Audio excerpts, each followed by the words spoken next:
C'est plutôt l'initiative interne qui serait soutenue par Kinshasa, quand bien même que celle du tandem SCC et SENCO, auxquels viennent s'ajouter d'autres confessions religieuses, ne fait pourtant pas l'unanimité. La SENCO, les SCC et les autres ont publié une feuille de route pour le dialogue interne, mais en face, un front anti-dialogue s'oppose catégoriquement à cette démarche. Depuis plusieurs mois, la question du dialogue national refait surface dans le débat politique congolais. Longtemps divisées sur de nombreuses thématiques, les confessions religieuses du pays semblent désormais parler d'une seule voix. La Conférence épiscopale nationale du Congo, l'Église du Christ au Congo, la plateforme des confessions religieuses, ainsi que la coalition interconfessionnelle pour la nation, ont dévoilé une feuille de route ambitieuse pour l'organisation d'un dialogue national et inclusif. L'initiative repose sur un processus en 4 phases successives. Primo, le mois de la paix. Instaurer un climat de confiance et de décrispation politique à travers des cultes œcuméniques. Une grande croisade pastorale et des plaidoyers auprès des acteurs internes et externes. Cette phase vise à apaiser les tensions et à placer la tolérance au cœur du processus. Deuxio, le dialogue des experts. Mobiliser universitaires, chercheurs, intellectuels et techniciens, y compris la diaspora, pour proposer des solutions concrètes aux problèmes structurels de la RDC, sécurité, gouvernance, gestion des ressources naturelles, démocratie, justice et coopération régionale. Troisio, le dialogue politique. Réunir toutes les forces vives de la nation, majorité, opposition, groupes armés, société civile, autorités coutumières, diaspora, autour d'un compromis patriotique et durable. Et quattro, la conférence internationale sur la paix et la reconstruction. Associer les pays de la région des Grands Lacs et les partenaires extérieurs pour garantir un engagement ferme en faveur de la paix et mobiliser des financements pour la reconstruction post-conflit. Un secrétariat technique assurera la coordination du processus, tandis que le président de la République sera chargé du plaidoyer à l'international. Publions par conséquent, à travers le présent communiqué, les éléments de la feuille de route articulés en 4 grandes étapes constituant la trame du processus national et inclusif de paix en République démocratique du Congo. Le mois de la paix.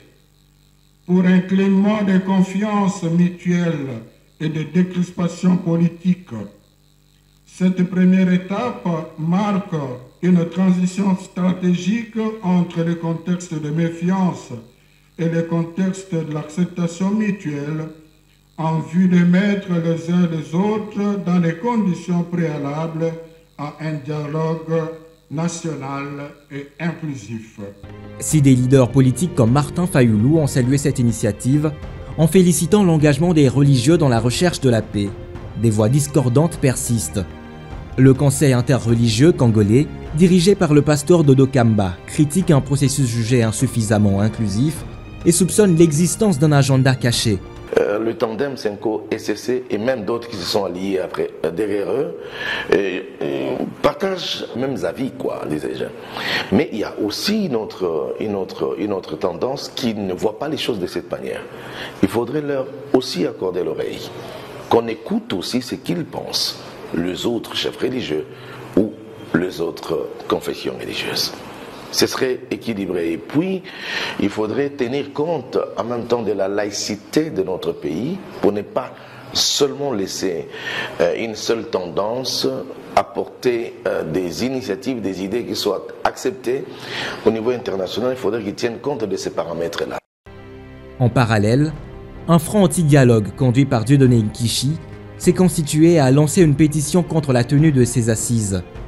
S'appuyant sur l'article 5 de la Constitution, qui consacre la souveraineté nationale au peuple, ce front exige que la question du dialogue soit tranchée par référendum.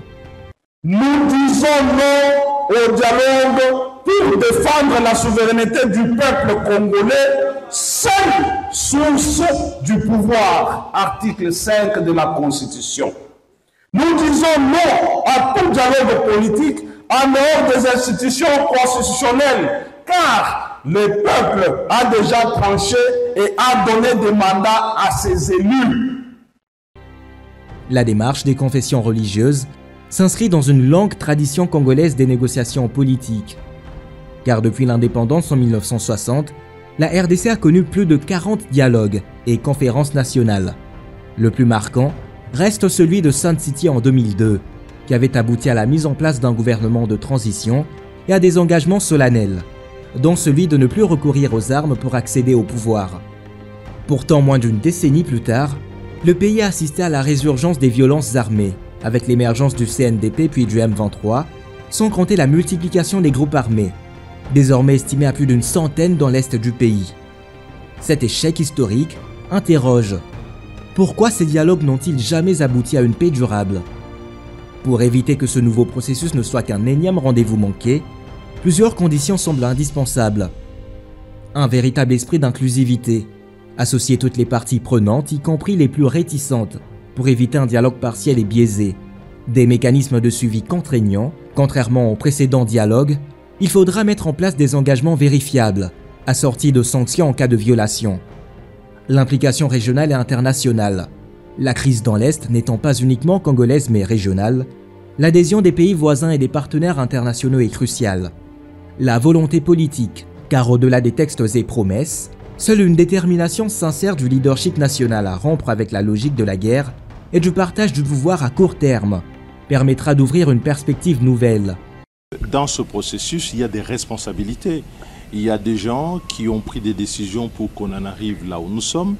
Il y a des groupes qui ont agi de façon contraire au pacte républicain, à notre constitution, à nos lois et à la façon de pouvoir vivre ensemble. Donc il faut corriger tous ces éléments-là pour que le pays puisse retrouver sa vraie respiration, qui pour nous est une respiration démocratique, qui n'a plus sa place aujourd'hui. Et c'est pour ça qu'une telle initiative qui associe la dimension politique et diplomatique nous paraît être la bienvenue, à la condition de répondre à l'inclusivité, à d'autres critères, notamment celle de la redevabilité, de la responsabilité des uns des autres. L'appel à des confessions religieuses soutenues par la SENCO et l'ECC marque une étape symbolique dans la quête de solutions endogènes à la crise congolaise. Cependant, la méfiance d'une partie de la société, le rejet frontal d'une autre, ainsi que le lourd passif des dialogues précédents laissent planer un doute. Qu'à chaque fois qu'il y a un problème, lorsque les politiques se mettent ensemble, ils font semblant de parler du peuple, mais au bout du compte, ils se partagent le poste. Ils se partagent le poste. Ouais. Il faut qu'on puisse cesser cela. Donc à un certain moment, on doit arriver à un degré de maturité pour comprendre que lorsqu'on a choisi la démocratie, le jeu démocratique, c'est que vous allez aux élections, il y a ceux-là qui gagnent, appliquent leur programme, il y a ceux-là qui perdent, essayent de critiquer le programme de ceux-là qui sont au pouvoir et son application, et attendent les prochaines échéances pour qu'eux puissent démontrer comment ils auront mieux fait et comment ils feront mieux, pour qu'ils puissent aussi accéder au pouvoir. Qu'on arrête de penser que dans tout le pays, il y a l'unanimité. On n'arrivera jamais à l'unanimité où tous les acteurs politiques, tous les partis politiques se mettent d'accord, on a comme un parti unique où il n'y a pas d'opposition. Non, il y aura toujours des divergences. Ce processus peut-il réellement déboucher sur une paix durable? Ou s'agira-t-il d'un nouveau cycle de négociations sans lendemain? La balle est désormais dans le camp du chef de l'État, appelé à convoquer ses assises. Mais la véritable question reste ouverte. La RDC est-elle prête à organiser son dernier dialogue et à poser enfin les bases d'un pacte social solide pour la paix et la stabilité?